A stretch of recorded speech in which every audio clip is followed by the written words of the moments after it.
সিক্সার king Rinku Singh, এরপরও বিশ্ব champion Shivam দুবিকে জায়গা ছাড়তে হবে।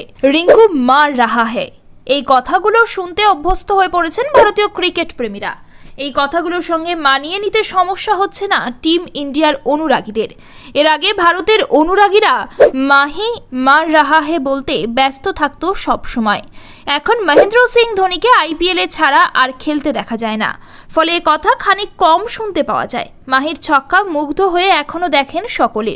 রিঙ্কু সিং এবার সিক্সার কিং হয়ে উঠেছেন, এরপরও কি তাকে বিশ্ব চ্যাম্পিয়ন শিবম দুবের জন্য জায়গা ছাড়তে হবে?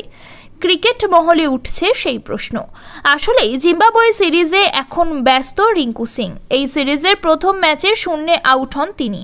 দ্বিতীয় টি-20 ম্যাচে রিঙ্কু সিং নিজেকে সফল ফিনিশার হিসেবে প্রমাণ করেছেন।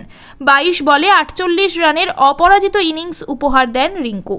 তারপরও অবশ্য প্রশ্ন উঠছে, রিঙ্কুকে এবার শিবম দুবের জন্য জায়গা ছেড়ে দিতে হবে না তো? শিবম দুবে ভারতের প্রথম টিমের সদস্য, বিশ্বকাপে খেলেছেন, বিশ্ব চ্যাম্পিয়নও সেখানেই খানিক পিছিয়ে রিঙ্কু সিং। পারফরমেন্সের নিরিখে দেখলে তিনি কিন্তু পিছিয়ে নেই, তাও তিনি ভারতের ব্যাকআপ প্লেয়ার। বিশ্বকাপে মূল টিমে সুযোগ পাননি, তাও কোনো আক্ষেপ ঝরে পড়েনি তার গলায়। এখন তার কাছে সুযোগ রয়েছে নিজেকে প্রমাণ করার। জিম্বাবুয়েতে এই সিরিজে 2 ম্যাচ সুযোগ পেলেন, একটিতে রান পেলেন। এবার দেখার বাকি 3 ম্যাচে তিনি একাদশে সুযোগ পান কিনা, আর সুযোগ পেলে কেমন খেলেন, নজর থাকবে সেদিকেই। এরই মাঝে রিঙ্কুর রেকর্ড গড়েছেন। আন্তর্জাতিক টি-20 ক্রিকেটের শেষ 2 ওভারে সবচেয়ে বেশি 6 মারার রেকর্ড রয়েছে হার্দিক পান্ডিয়ার। এই তালিকায় দ্বিতীয় ও তৃতীয় স্থানে যথাক্রমে রয়েছেন বিরাট কোহলি ও মহেন্দ্র সিং ধোনি। এই তালিকায় চতুর্থ স্থানে জায়গা করে নিয়েছেন রিঙ্কু সিং।